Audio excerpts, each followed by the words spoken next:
Hi and welcome to our winter storage in Eckernförde here in Germany. And today we will take a closer look at this beautiful Saare 41 center cockpit. This one was built in 2010 in Estonia. And the specialty about this boat is that this boat hit a rock this summer near Smögen in Sweden while sailing with sails on port. And it did it while going 6.5 knots. So did it quite high speed when hitting a rock. And we will show you today what happened to the boat, and we will take a closer look at the interior and the keel.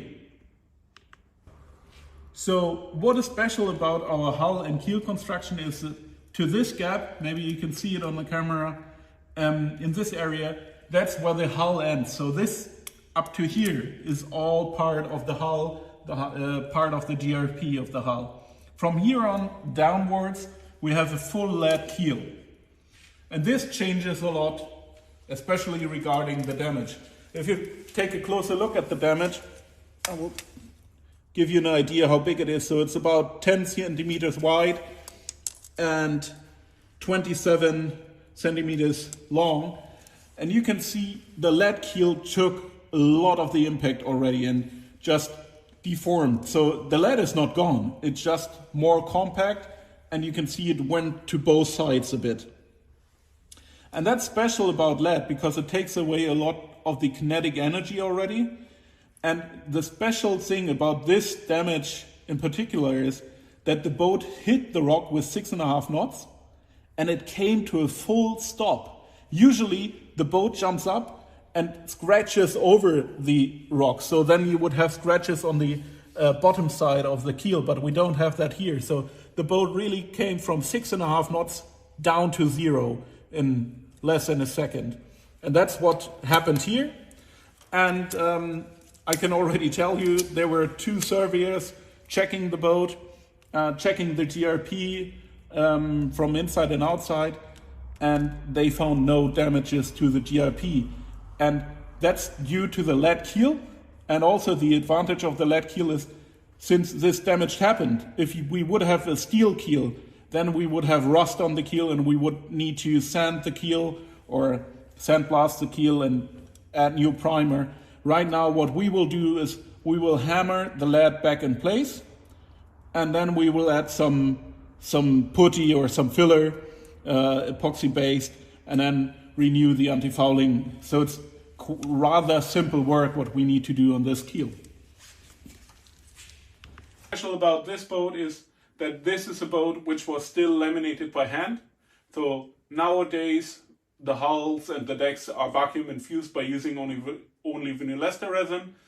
This boat was still hand laminated, so only the outer skin layers were vinyl ester resin. The rest was hand laminated with polyester resin. So newer boats have even higher quality. But what we can see here quite nicely, since we removed the interior in this place, or the flooring and the table, is that the hull structure, what I'm sitting on it right now, is laminated to the hull. And that's quite special about our boats, because usually where I'm sitting, this is the end of the keel. Usually what happens if something hits the boat, or the boat hits the rock, is that the keel tries to move up at the aft end. So usually that's the area where we will have damages. But we at Saare, we don't experience that because we have the keel stop going down, we have the deep bilge, and we have the lead keel, and we have the laminated structure. So our boats are really stiff. And the surveyors checked the boat. That's why we have all this removed. They checked the boat. There are no GRP damages to this boat, even though the boat hit a rock with 6.5 knots, going down to 0 with a full stop. We had 2 people injured with broken ribs on board. So you can see how severe this grounding was. What we measured is that the upper shroud and the backstay are both stretched, so they both need to be renewed, since the mast still wanted to go forward when the boat came to a full stop. The owners in the end were really lucky to have a boat like this Saare, because not only did they have no damages to the DRP, but also repair costs are quite low, since it's basically only the keel and checking the interior. And the most important part for them was they were able to continue their holiday, because it happened in the middle of the holiday. And even the surveyor, when he came on board, he said, "You are not going to sail on in your holiday." Then he checked the boat and he said, "You're good to go." So choose a Saare if you want to choose quality.